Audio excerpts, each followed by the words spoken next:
The engagement party ended at 11:43. I remember because I checked my watch when the last guest walked out. My brother clapped me on the shoulder and said something about finally settling down. My mother kissed Claire's cheek and whispered that she'd never seen me this happy. They were right. I was happy. Please comment right away. I'm glad to have you here. Follow my story until the end and comment the city you're watching from so I can see how far my story has reached. Claire stood in the kitchen, barefoot, her engagement ring catching the light as she wrapped leftover cake. She'd been quiet all evening. I thought she was tired. The party had been her idea, small, intimate, just family. She'd worn a simple cream dress and smiled at all the right moments. I walked up behind her and kissed the top of her head. She froze. Just for a second. Then she turned and smiled, but it didn't reach her eyes. You okay? I asked. Perfect, she said. Just tired. I told her to go to bed. I'd clean up. She hesitated at the doorway, looking back at me like she wanted to say something. Her mouth opened, then closed. She nodded once and disappeared down the hall. That was the last time I saw her. When I woke up the next morning, the bed was cold. Her side hadn't been slept in. Her pillow was still perfectly placed. I called her name. Nothing. The bathroom was empty. The kitchen was empty. I checked every room, my heart beating faster with each closed door. Her car was gone. Her phone went straight to voicemail. I called her best friend, Morgan. She hadn't heard from her. I called her sister. Nothing. Her mother started crying and said Claire wouldn't just leave. Something must have happened. We should call the police. But here's the thing that made my blood run cold. When I went back to the bedroom, I noticed her closet. Half her clothes were gone. Not grabbed in a hurry, carefully selected. Her favorite jeans. The sweater I gave her last Christmas. Her running shoes. On the nightstand sat her engagement ring. No note. No explanation. Just the ring, sitting there like a period at the end of a sentence I didn't know had been written. The police said there was nothing they could do. She was an adult. She'd taken her things. There were no signs of struggle. People leave relationships all the time, sir. Sometimes they just need space. But Claire wasn't people. We'd been together for 4 years. We talked about having kids. We'd picked out paint colors for the house we were going to buy. 3 weeks ago, she'd cried happy tears when I proposed on the pier at sunset. You don't cry happy tears and then vanish. I took a week off work, then another. I stopped sleeping. I'd lie in bed and replay every conversation from the past month, looking for clues I'd missed. Had I said something wrong? Done something? Was there someone else? But there wasn't. I knew Claire. She was honest to a fault. If she'd fallen out of love, she would have told me. That's who she was. Or who I thought she was. 3 weeks after she left, a package arrived. No return address. Just my name written in handwriting that wasn't hers. Inside was a USB drive and a single piece of paper with an address I didn't recognize. Burl. About 2 hours north. Nothing else. I sat at my kitchen table for an hour, staring at that USB drive like it might explode. Part of me didn't want to know what was on it. Part of me was terrified it would be worse than not knowing. Finally, I plugged it into my laptop. One video file. No label. I clicked play.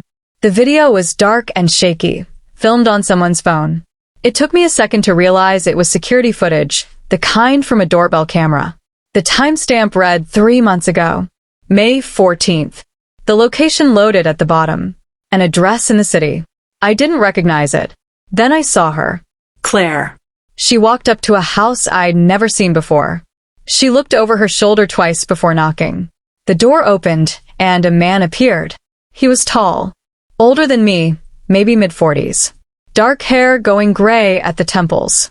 Claire stepped inside quickly, and the door closed behind her. The video ended. I sat there, frozen, my mind trying to process what I'd just seen. An affair? Is that what this was? Some secret relationship? But something about it felt wrong. Claire hadn't looked happy in that video. She'd looked scared. Would you investigate further or try to move on? Tell me in the comments. I drove to the address from the paper the next morning.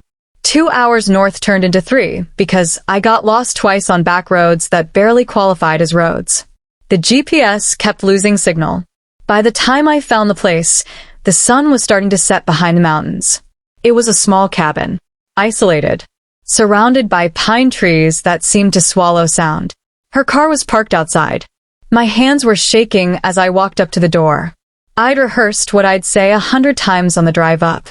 I'd prepared for anger, for tears, for her telling me to leave. I knocked. No answer. I knocked again, harder. Claire? It's me. I know you're in there. Silence. I tried the handle. Unlocked. The door creaked open, and I stepped inside. The cabin was small. One main room with a kitchenette, a hallway leading to what I assumed was a bedroom. It smelled like wood smoke and something else. Lavender, maybe. Claire? A sound from the back. Movement. I walked down the hallway, my heart hammering. The bedroom door was cracked open. I pushed it wider. She was sitting on the edge of the bed, her back to me. She didn't turn around. You shouldn't be here, she said quietly. You left without a word. No explanation. Nothing. What did you expect me to do? I expected you to move on. Her voice was flat, empty. This wasn't the Claire I knew. I walked around to face her, and that's when I saw it. Her face. There was a bruise on her cheek. Fading, but still visible. And her eyes looked hollow, like something inside her had been carved out. Who did this to you?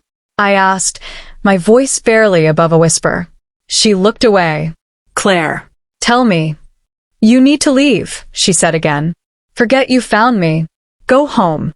Move on. Please. I'm not leaving without answers. She finally looked at me, and I saw something in her eyes I'd never seen before. Fear. If you stay, she whispered, you'll die. The words hung in the air between us. What are you talking about? She stood up, walked to the window, and looked out at the darkening woods like she was expecting something. I can't explain. Not fully. But the man you saw in that video, his name is Thomas. And he's not what you think. Then what is he? She turned to face me, and her expression was so raw it made my chest ache. He's my husband. The room tilted. You're what? I was married before I met you. 8 years ago. It was supposed to be forever, but she stopped, her voice breaking. Things got complicated. Complicated how? She shook her head. I left him. I changed my name. I moved across the state. I thought I was free. And you didn't think I should know this? I couldn't tell you. I couldn't tell anyone. Because Thomas, she wrapped her arms around herself. He's not a normal person. He's connected, powerful. And when I left, I took something from him. What? She didn't answer. Outside, a branch snapped. Claire's entire body went rigid. She grabbed my arm, her fingers digging in hard enough to hurt. Did anyone follow you here?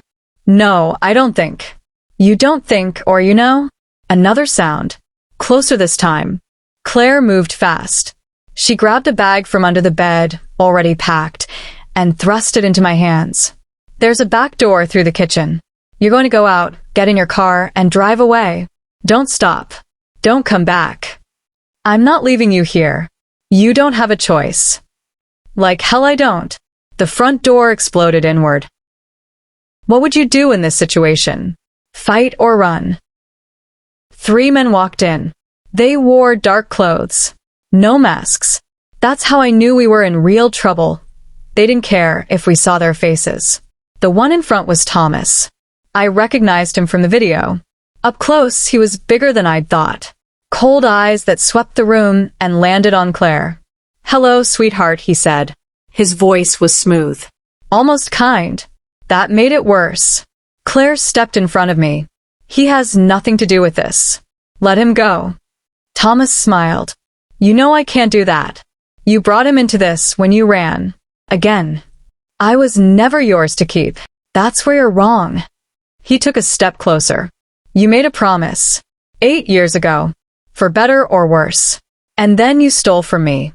I didn't steal anything. It was mine. Was it? Thomas tilted his head. I think we have different memories of that conversation. I had no idea what they were talking about, but I knew one thing. We weren't walking out of this cabin without a fight. I looked around for anything I could use as a weapon. A lamp. A chair. Anything. Thomas noticed. He pulled a gun from his jacket, casual as pulling out car keys. Don't, he said simply. My hands went up. Claire's voice was steady. You want what I took? Fine. Let him leave, and I'll tell you where it is. I want you to tell me where it is, and then I'll decide what to do with him. That wasn't the deal. There is no deal. Thomas's smile disappeared. There's only what I allow. The temperature in the room seemed to drop.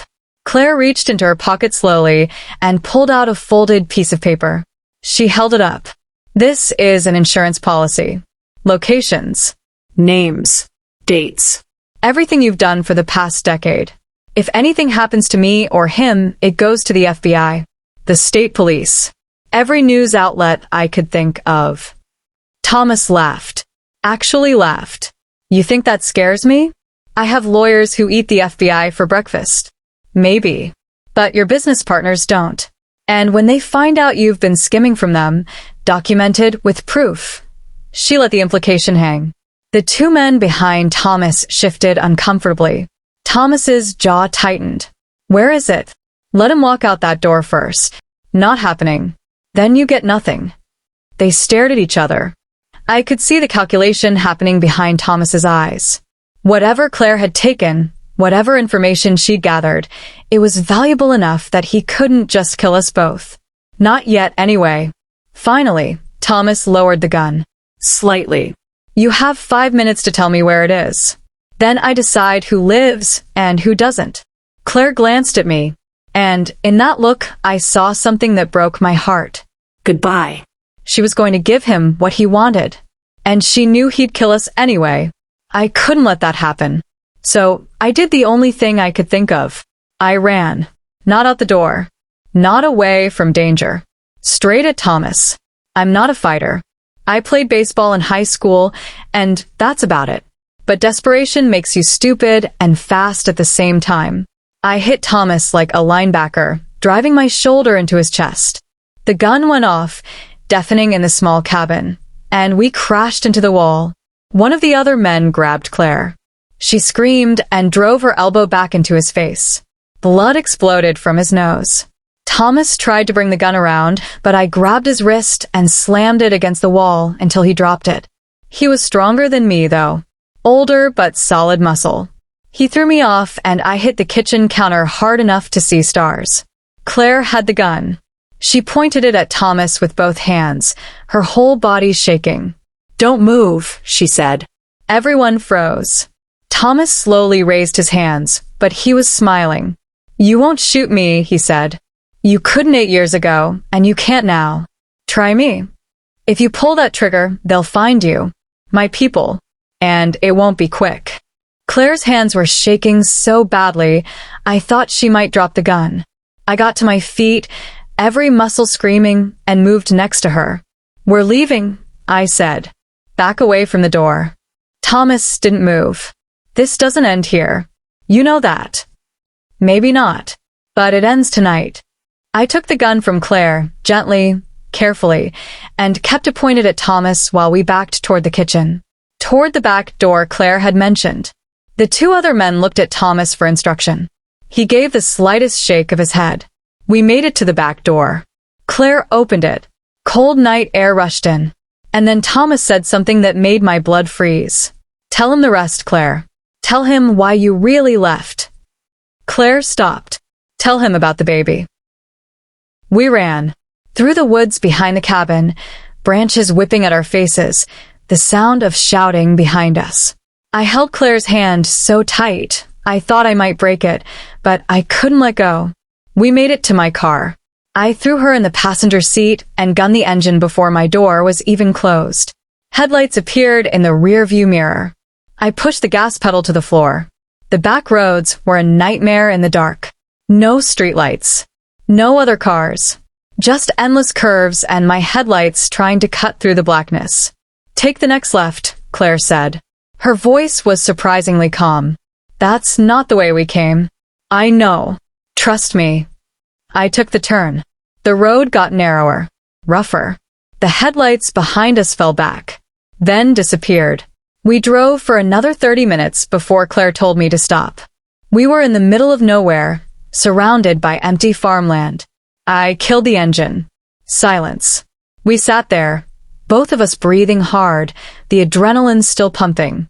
Finally, I turned to her. A baby. She closed her eyes. I'm sorry. For what? For lying to me? For 4 years? For putting my life in danger? I stopped. Took a breath. Just talk to me. Please. She opened her eyes. They were wet. When I was married to Thomas, I got pregnant. It wasn't planned. We'd been trying to get out, me and Thomas, trying to leave his business behind. Start fresh. The baby felt like a sign. What happened? Thomas's partners found out. They told him if he left, they'd kill us. All of us. Including the baby. Her voice cracked. So Thomas made a choice. He chose the business. He told me to get rid of the pregnancy. I felt sick. And did you? She shook her head. I told him I did. I lied.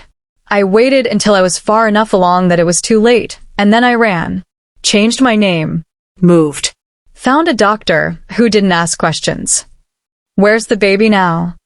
She looked at me with eyes that held so much pain. I wanted to look away, but couldn't. With a family who can keep her safe. I gave her up. It was the only way to protect her from Thomas. Her. A daughter. Does he know? He suspected. That's why he's been looking for me. Not just because I left. Because of what I took when I went. The insurance policy. No. She reached into her jacket and pulled out a photograph. Old. Creased. A baby with dark hair and Claire's eyes. This. Proof she exists. And a letter I wrote explaining everything. If anything happens to me, it goes to her. On her 18th birthday. I stared at the photo. How old is she now? 7. 7 years. Claire had been carrying the secret for 7 years. Through our entire relationship. Through every smile. Every kiss. Every promise we'd made. Why didn't you tell me? Because the more people who know, the more danger she's in. Thomas has connections everywhere. Police. Judges. People who owe him favors. If he finds out where she is, she couldn't finish. I looked at this woman. I thought I knew. This woman I'd planned to spend my life with. And I realized I was looking at a stranger. But also at the bravest person I'd ever met. We need to disappear, I said. What? You heard me. We need to disappear. New names. New city. Somewhere he'll never find us. I can't ask you to do that. You're not asking. I'm telling you, I'm not losing you again. She grabbed my hand. He'll never stop looking. Then we'll keep running. That's not a life. It's a life with you. That's enough. She started crying then. Really crying. The kind of crying that comes from years of holding everything inside. I held her until the tears stopped. And then I asked the question I'd been afraid to ask. Do you love me? The real you. Not the version you showed me. The you that's been running and scared and carrying all this weight. She looked up at me. Yes, she whispered. That's why I left. Because I loved you too much to let him hurt you. Then we do this together. No more secrets. No more running alone. She nodded. And for the first time since the engagement party, I saw something in her eyes besides fear. Hope. We drove through the night. Claire knew safe houses. Places Thomas wouldn't think to look. We stopped at one about 4 hours south, a motel that looked abandoned but wasn't. The kind of place that takes cash and doesn't ask questions. The room smelled like old cigarettes and regret, but it had a bed and a lock on the door. We sat on the edge of the bed, not touching, the weight of everything between us. Tell me about her, I said quietly. Claire smiled, sad but real. She has your stubbornness. You've seen her? Once. From a distance. The family sends me photos sometimes. Carefully. Through encrypted email. She pulled out her phone and scrolled through. Showed me pictures of a little girl with dark curls and a gap-toothed smile. My chest ached looking at them. She's beautiful. She's everything, Claire whispered. Everything I gave up. Everything I couldn't keep. Do you regret it? She thought about that. I regret that she doesn't know me. I regret that she'll grow up thinking she was abandoned. But I don't regret keeping her alive. I understood that. The impossible math of love and sacrifice. What happens now? I asked. I don't know. Thomas won't stop. He's too proud. Too dangerous. Then we need to end this. How? I didn't have an answer. Not yet. But as I lay there next to Claire, listening to her breathe in the dark, feeling her warmth beside me, I knew one thing. I wasn't the same person who'd woken up to find her gone. That version of me would have called the police, would have trusted the system, would have believed there was a right way to handle this. But I'd seen Thomas's eyes. I'd heard his voice. There was no right way. There was only survival. Would you fight for someone you love even if it meant risking everything? Tell me. We stayed at the motel for 3 days. Claire made phone calls. Quiet conversations in the parking lot where I couldn't hear. She came back each time, looking more exhausted but more determined. On the third night, she told me the plan. There's a man, she said. Someone who used to work with Thomas. He left the organization 5 years ago. Disappeared. Thomas has been trying to find him ever since. Why? Because he knows things. Enough to bring down the entire operation. So why hasn't he? Because he's scared. Same as me. Same as everyone who's ever tried to get away from Thomas. I saw where this was going. You want to find him? I already found him. He's in Montana, living off the grid. And he's willing to talk. Willing to talk to who? She looked at me. The FBI. But only if he has protection. Real protection. Witness protection. A new life. And you think they'll agree to that? If we give them enough. Him plus my evidence plus testimony. It might be enough. Might. That word hung between us. And if it's not, I asked, then we run forever. We drove to Montana. 27 hours straight, taking turns behind the wheel, stopping only for gas and coffee that tasted like dirt. The man's name was Peter. Or at least that's what he called himself now. He lived in a cabin that made the last one look like a palace. 1 room. Wood stove. No electricity. A shotgun by the door. He was younger than I expected. Maybe late 30s. Thin. Nervous eyes that never stopped moving. You brought someone, he said to Claire. This is Michael. He's with me. Peter looked me up and down. He looked soft. He's not, Claire said simply. We sat at a table that looked like it had been built from scrap wood. Peter poured coffee from a pot on the stove. It was the best coffee I'd ever tasted. Tell me what you know, Claire said. Peter leaned back. Everything. Every deal. Every payoff. Every body buried in the woods. He tapped his head. It's all up here. Thomas made sure I was involved in enough that I could never talk without incriminating myself. Insurance, he called it. But you're willing to talk now. If I get protection. Real protection. Not some hotel room with a guard who falls asleep. I'm talking new name, new face, new life. The FBI can do that. Peter laughed. The FBI couldn't protect my dog. Thomas has people everywhere. You know that. So, what do you want? He leaned forward. I want Thomas dead. The room went quiet. Claire shook her head. That's not. It's the only way this ends, Peter interrupted. You can give the FBI everything you want. They'll arrest him. Maybe he even goes to trial. And then one night, a guard gets paid off, a prosecutor gets scared, evidence goes missing. Thomas walks. And then he comes for all of us. So, what are you suggesting? Peter's eyes were hard. I'm suggesting we stop playing by rules that don't apply to people like him. I felt Claire tense beside me. I'm not a killer, she said. No. But you're dead either way. Might as well choose how. We left Peter's cabin with no answers. Drove in silence for an hour.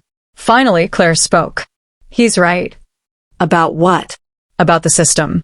It won't work. Thomas has too much money. Too much power. So, what do we do? She didn't answer for a long time. Then, when I left Thomas, I took something else. Something I didn't tell you about. What? Money. A lot of it. Enough to disappear forever. Enough to buy protection that actually works. How much? $3 million. I nearly drove off the road. You've had $3 million this whole time? Hidden. Offshore accounts. Moved around so it couldn't be traced. And you didn't think to mention this? Because the moment I touch it, Thomas knows where I am. The accounts are monitored. Any transaction triggers an alert. So, the money's useless. Not useless. Just dangerous. I gripped the steering wheel. There has to be another way. There isn't. Peter's right. The only way this ends is if Thomas can't come after us anymore. You're talking about murder. I'm talking about survival. I looked at her. This woman I loved. This woman who'd been running for 7 years. I won't let you become what he is, I said. Then what do you suggest? Honestly, I didn't know. But I was about to find out. The phone rang at 2 a.m. We were in a different motel. Somewhere in Wyoming. I'd stopped keeping track of the states. Claire answered. Her face went white. She put it on speaker. Hello, Claire. Thomas's voice. Calm. Almost friendly. How did you get this number? I get every number. You know that. But that's not why I'm calling. I'm calling because I have something you want. My blood turned to ice. What are you talking about? The family. The one in Denver. Nice people. They take good care of her. Claire couldn't breathe. If you touch her. I won't touch her. Not if you give me what I want. The money. The evidence. Everything. You have 24 hours. How do I know you'll keep your word? Thomas laughed. You don't. But you don't have a choice. The line went dead. Claire collapsed. Actually collapsed onto the floor, her whole body shaking. I pulled her up. Held her. We'll figure this out, I said. There's nothing to figure out. He found her. He knows where she is. Then we move her. To where? He has people everywhere. We can't hide a child. Not from him. She was right. And we both knew it. We had to end this. Tonight. Claire made a call. To Peter. Told him we were in. Whatever it took. He told us to meet him at an address in Colorado. An industrial building. Abandoned. The kind of place where bad things happen and nobody hears. He'll be there? I asked. He'll be there, Peter said. I sent word we have something he wants. He's bringing 3 men. Maybe 4. And you. I'll be there too. With friends. Friends. That's what he called them. I didn't ask what kind of friends. We drove through the night again. My hands were shaking on the wheel. Claire sat silent in the passenger seat, staring at nothing. Are you okay? I asked. No, she said. But I will be. After tonight. The building looked like every horror movie warehouse you've ever seen. Broken windows. Graffiti on the walls. A door hanging off its hinges. Peter was waiting inside with 3 other men. They all had the same look. Hard. Dangerous. Men who'd done things they couldn't talk about. Where is he? Claire asked. On his way. He thinks you're coming alone. And when he sees I'm not? Peter smiled. That's when it gets interesting. I didn't like this. Any of this. But we were out of options. 20 minutes later, headlights cut through the darkness outside. 2 cars. Thomas got out of one. 3 men got out of the other. He walked into the building like he owned it. When he saw all of us, he stopped. Smiled. Claire. You brought friends. How civilized. Where's my daughter? Safe. For now. Do you have what I asked for? Claire held up a flash drive. Everything. Bank accounts. Evidence. All of it. Give it to me. Not until you tell me she's safe. Thomas pulled out his phone. Made a call. Put it on speaker. A woman's voice answered. Everything's fine here. She's sleeping. Claire's knees nearly gave out. Thomas hung up. Satisfied. How do I know you won't hurt her anyway? You don't. But you're going to give me that flash drive, because the alternative is worse. Peter stepped forward. Or, You walk away. right now. Forget about Claire. Forget about the kid. Disappear. Thomas looked at him. Peter, I wondered when you'd show up. Still hiding in the woods like a coward. Still paying people to do your dirty work? Thomas's smile disappeared. You really think this is how this ends? A standoff in some warehouse? You're not that stupid. Maybe I am. Or maybe I'm just tired of being scared of you. The tension in the room was suffocating. I could see it building. See the moment before everything went wrong. And then Thomas reached for his gun. Everything happened at once. Thomas drew his weapon. Peter's men drew theirs. Claire screamed. I did the only thing I could think of. I grabbed Claire and pulled her down behind a concrete pillar.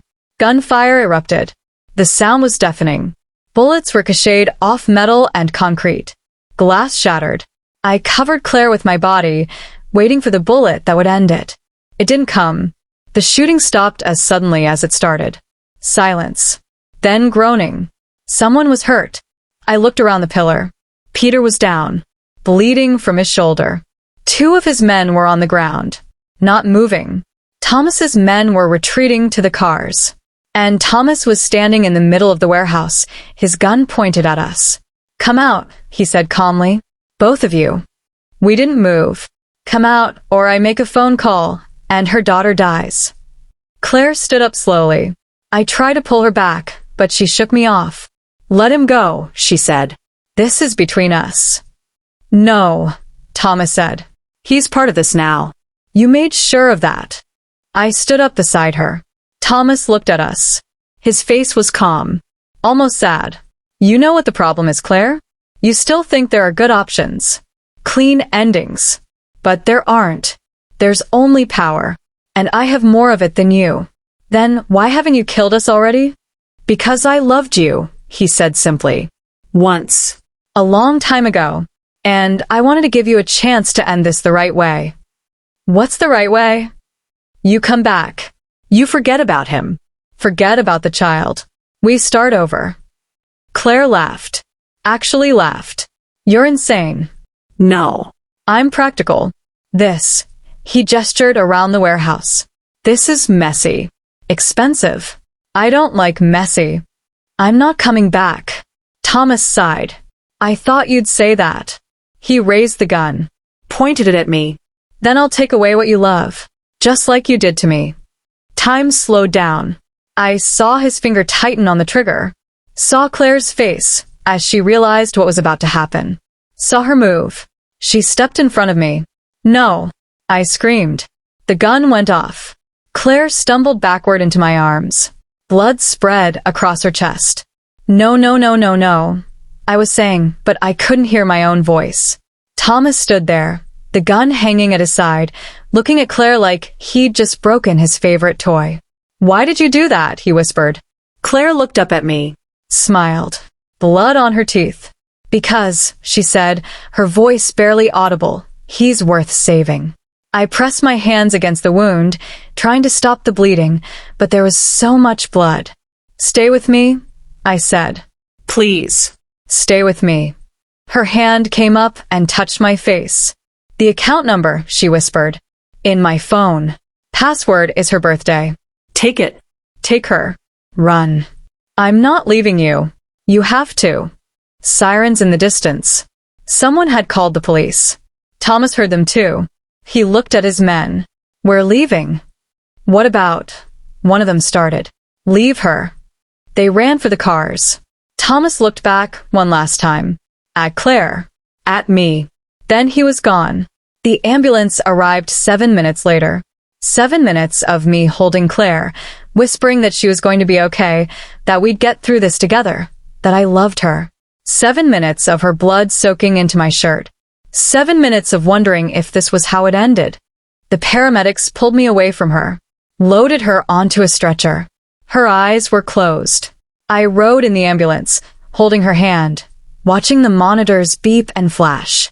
One of the paramedics kept saying she was stable, but his eyes told a different story. At the hospital, they wheeled her straight into surgery. A nurse asked me questions I couldn't answer.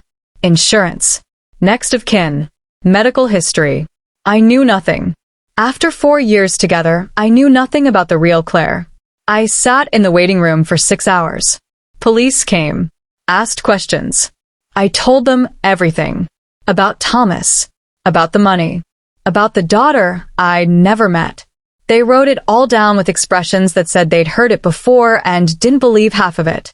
A detective gave me his card, told me they'd look into it, told me to stay available. Then they left, and I was alone again. The surgeon came out at dawn, still wearing her scrubs, tired eyes behind glasses. She's alive, she said. I started crying, actually crying, right there in the waiting room. The bullet missed her heart by 2 inches. She lost a lot of blood, but we were able to repair the damage. She's going to make it. Can I see her? She's in recovery. Give us an hour. That hour felt like a year. When they finally let me in, she was so pale she almost disappeared into the white sheets. Tubes and wires connected her to machines that beeped softly. I sat beside her bed and took her hand. Her eyes fluttered open. Hey, she whispered. Hey yourself. You didn't run. No. You should have. Probably. She smiled. Weak but real. He's gone, she said. For now. No. I saw it in his eyes. When he shot me, he's done. He finally let go. I wanted to believe her, but I'd seen Thomas's eyes too, and I wasn't sure. What happens now? I asked. She looked at the ceiling, at the fluorescent lights, at anywhere but me. I need to tell you something, she said. About the night I left. Okay. I was going to tell you everything. At the engagement party, I was going to come clean. About Thomas. About my daughter. About all of it. What stopped you? Your mother. She pulled me aside before dinner. Told me how happy she was. How she'd never seen you like this. How I was the best thing that ever happened to you. Claire's voice cracked. And I realized I couldn't do it. I couldn't ruin your life with my mess. So you just left. I thought it would be easier. A clean break. You'd be hurt, but you'd move on. Find someone without all this baggage. I squeezed her hand. You're an idiot. She laughed, then winced in pain. Don't make me laugh. It hurts. Then stop saying stupid things. We sat in silence for a while. The machines beeped. Footsteps passed in the hallway. I checked your phone, I finally said. I found the account information. She looked at me sharply. And $3.2 million. In an account under a name I don't recognize. It's yours now. Take it. Disappear. Start over. Without you. I'm going to prison. Or witness protection. Or you're coming with me. That's not realistic. Neither is any of this. But here we are. She closed her eyes. I'm tired of running. Then we stop running. We find her. Your daughter. We tell her the truth. We give her the choice. She's 7 years old. She can't make that choice. no. But her family can. And maybe they'll understand. Claire was quiet for a long time. Then, her name is Sophie. Sophie. A real name. Not just her or the daughter. Sophie. Tell me about her, I said. Claire talked for an hour. About the pregnancy. About the fear. About the day she gave birth in a hospital 3 states away with no one there to hold her hand. About holding Sophie for exactly 20 minutes before the adoptive family arrived. About how Sophie had her father's nose, not Thomas's, but her biological grandfather's and Claire's stubborn chin. About the photos that arrived twice a year. Birthday. Christmas. Sophie blowing out candles. Sophie opening presents. Sophie smiling at a camera held by parents who loved her. About the letters Claire wrote but never sent. Hundreds of them. Stored on an encrypted hard drive. One for every day since she'd given her up. I was going to give them to her, Claire said, when she turned 18, if I was still alive. So she'd know I never forgot her. She'll know, I said. We'll make sure she knows. Would you want to know the truth if you were Sophie? Comment yes or a no. Claire was released from the hospital 6 days later. The police had questions. Lots of them. But without Thomas, without bodies, without anything but our testimony, they had nothing to charge anyone with. Peter had disappeared. His men too. The warehouse was empty when the police arrived. Just shell casings and blood that didn't match anyone in the system. Thomas was gone. Vanished like smoke. His house was empty. His businesses had new management. His phone went straight to voicemail. The detective told us to stay in town. We said we would. We lied. Denver was beautiful in September. Mountains in the distance. Air so clean it almost hurt to breathe. We'd rented an apartment under fake names. Paid cash for 3 months upfront. Claire's wound was healing. She still couldn't lift her left arm all the way, but the doctors said that would come back. We spent 3 weeks planning. How to approach the family. What to say. Whether to say anything at all. Claire changed her mind 16 times. Finally, I made the decision for her. I found Sophie's school online. Found out what time she got out. Found a coffee shop across the street with windows that looked out on the playground. I told Claire we were going for coffee. She didn't realize where until we pulled up. No, she said. I'm not ready. You'll never be ready. Michael. You've been carrying this for 7 years. It's time. She looked at the school. At the children playing behind the fence. What if she doesn't want to know me? Then we leave. But you need to see her. In person. Not just in photos. Claire's hands were shaking. We went into the coffee shop. Ordered drinks we didn't touch. Sat by the window. 3:15. The bell rang. Children poured out of the building like water from a dam. Laughing. Screaming. Running. And then I saw her. Sophie. She was smaller than I expected. Skinny legs. Dark hair in 2 braids. A backpack covered in stickers. She was holding hands with a woman, her adoptive mother, and talking a mile a minute about something. The woman was smiling. Nodding. Clearly used to the constant stream of words. Claire made a sound. Something between a gasp and a sob. She's beautiful, I said. She's everything. We watched them walk to a car. A safe, sensible sedan. Sophie climbed in the back. Put on her seatbelt without being told. The car drove away. Claire was crying silently, tears streaming down her face. I gave her a good life, she whispered. She's happy. She's safe. Yes. Then why does it hurt so much? I didn't have an answer for that. We followed them. Not close. Not creepy. Just far enough to see where they lived. A nice neighborhood. Tree-lined streets. Houses with yards. The kind of place where kids ride bikes until dark and neighbors know each other's names. Sophie's house was blue with white trim. A swing set in the backyard. A garden that looked well tended. Through the window, we could see lights on. Movement. A normal family. Living a normal life. We should go, Claire said. Do you want to? She didn't answer. We sat in the car for 2 hours. Watching the house. Watching shadows move behind curtains. At 7:30, the porch light came on. A man stepped out. Sophie's adoptive father. He kissed his wife goodbye. Got in his car. Drove away. Night shift, probably. Or a second job. Claire's phone buzzed. A text from an unknown number. I know where you are. My blood went cold. Another text. Nice neighborhood. Good schools. Safe. Thomas. We need to leave, I said. Now. He knows, Claire whispered. He's known this whole time. Another text. Tell me something. Is she worth dying for? Claire's hands were shaking so badly, she dropped the phone. I picked it up. Texted back. What do you want?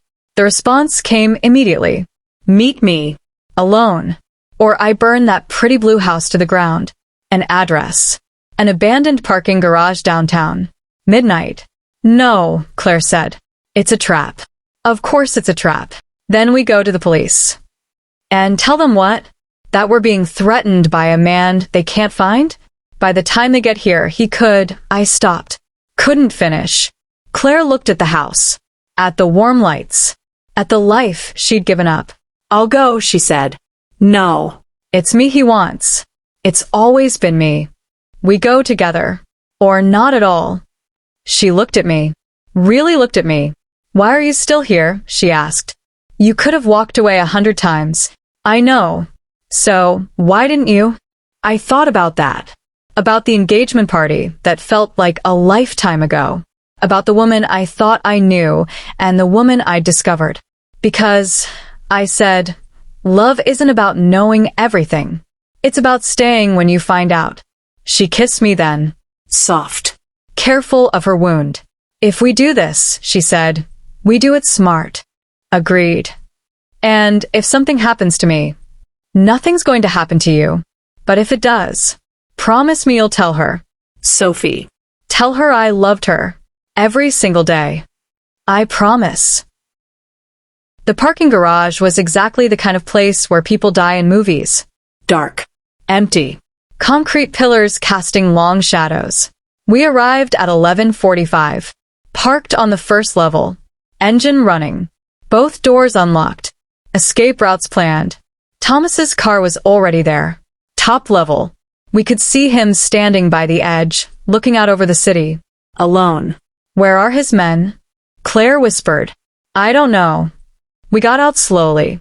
Hands visible. Started walking toward the ramp. Each footstep echoed. By the time we reached the top level, my heart was hammering so hard I thought Thomas could hear it. He turned when we approached. He looked older. Tired. Like he'd aged 10 years in 10 days. You came, he said. You didn't leave us much choice. He smiled. No. I suppose not. We stood 20 feet apart. A triangle of tension. Why are we here? Claire asked. Because I wanted to see you. One last time. Before what?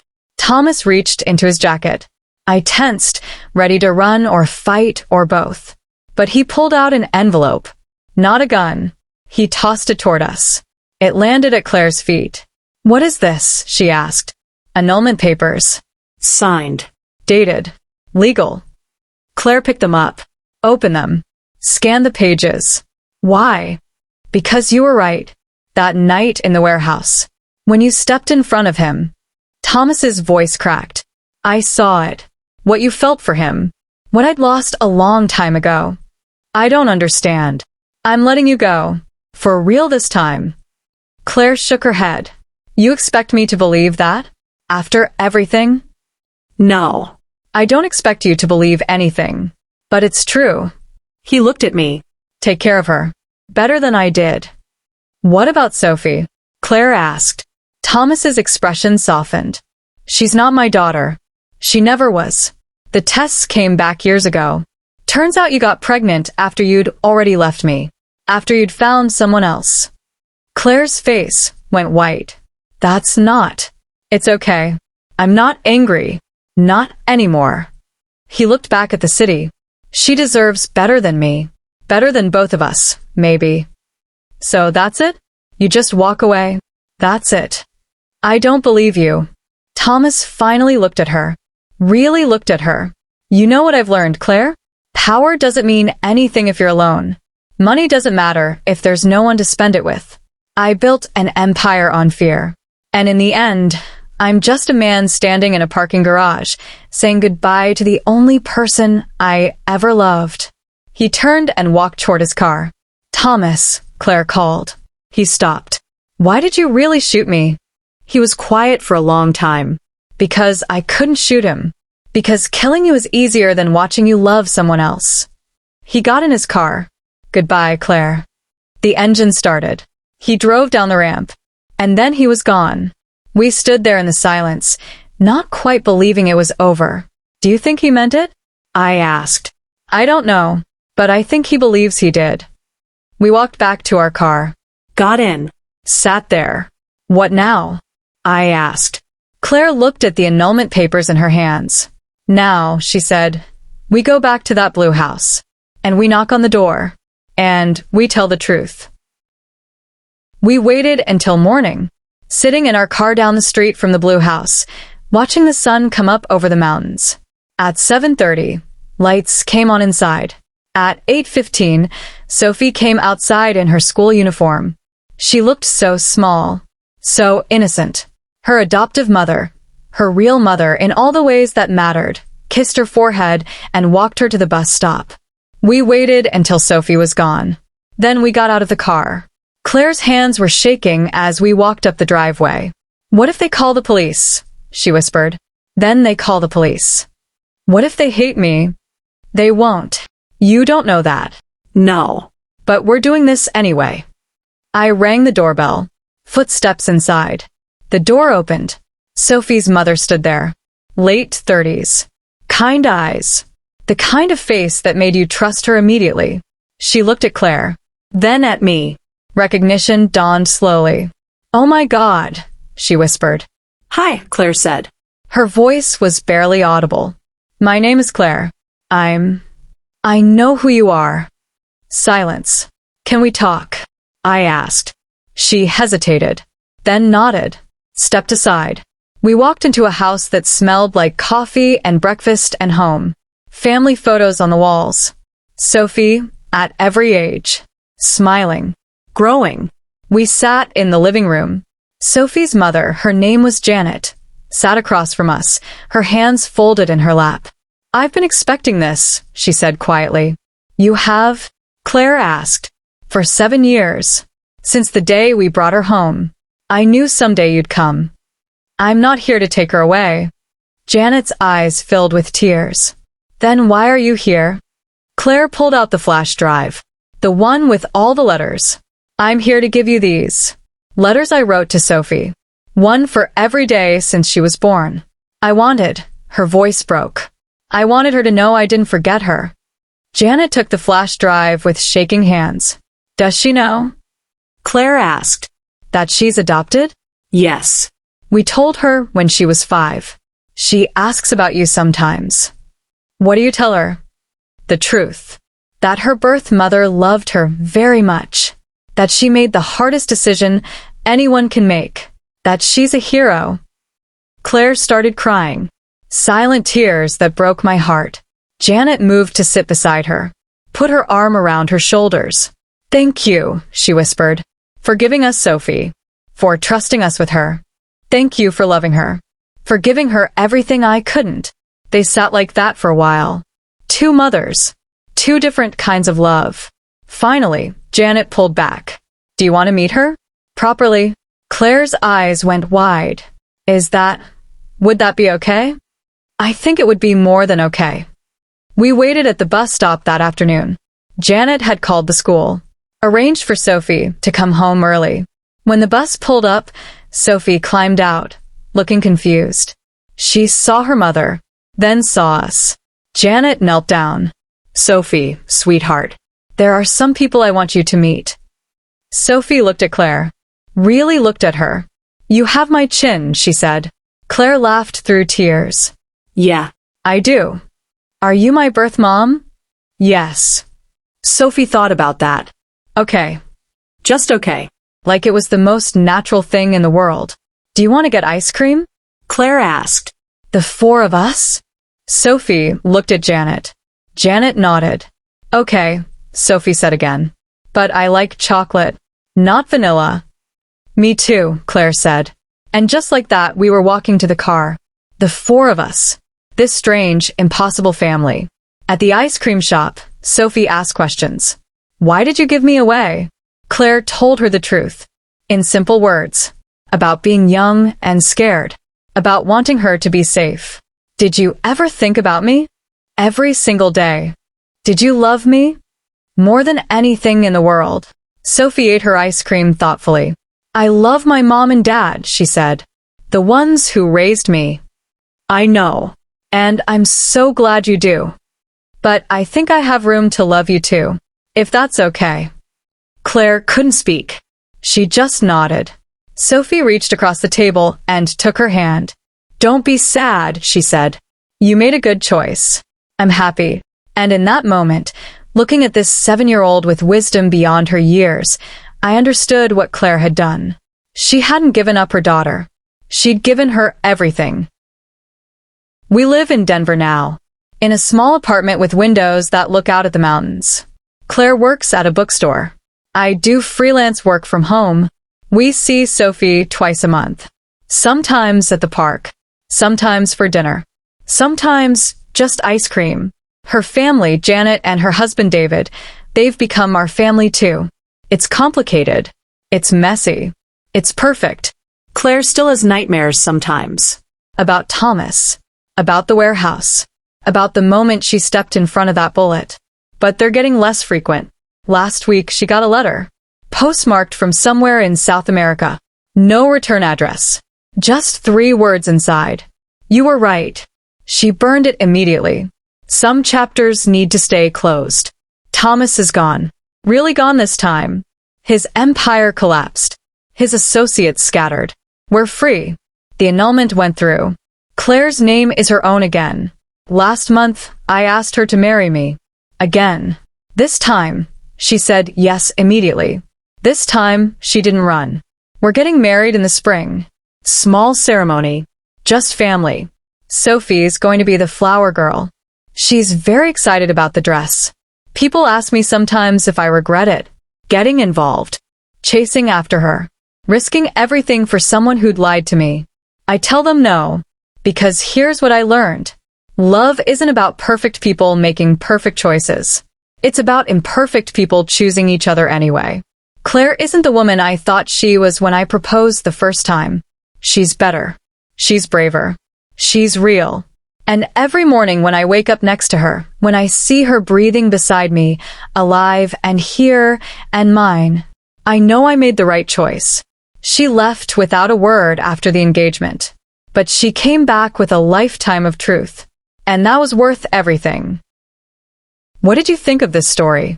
Did it keep you hooked? Let me know in the comments below. And if you want more stories like this, hit that subscribe button.